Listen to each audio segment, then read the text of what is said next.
السلام عليكم، ازي حضراتكم عاملين ايه؟ معاكم اميرة عبد العزيز. النهارده ان شاء الله هنعمل مع بعض حمص الشام.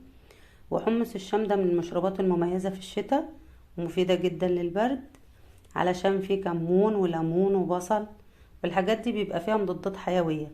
ومقاديرنا هي نص كيلو حمص الشام منقوع من بالليل للصبح، وبصلة، وعشر فصوص توم، وربع كيلو طماطم، ومعلقة صلصة كبيرة، وملح وكمون وسكر. دلوقتي بقى ناخد التوم والبصلة وكوباية مية ونضربهم في الكبة لحد ما تبقى شبه سايلة بالشكل ده. وفي مية بتغلي على النار هننزل بالحمص ونضيف عليه الخليط اللي لسه ضاربينه في الكبة والسكر علشان يسرع السوى، ونقلب.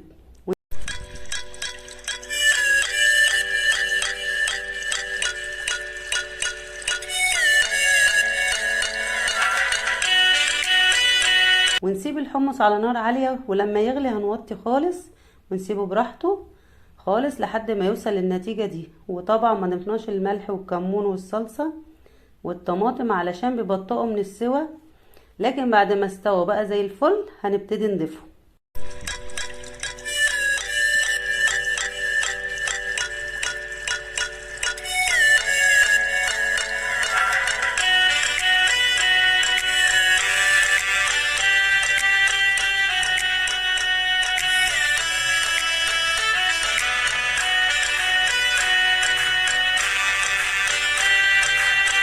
ونسيبه بقى على النار لحد ما يتسبك ويبقى بالشكل ده، ونقدمه بالشكل الجميل ده. طبعا مشروب سهل وبسيط نعمله في الشتاء اللي احنا فيه ده، يدفي الولاد. وبتمنى تكون فيديوهاتي بتعجبكم، ولو عجبتكم الوصفة لايك وشير واشتركوا في القناة.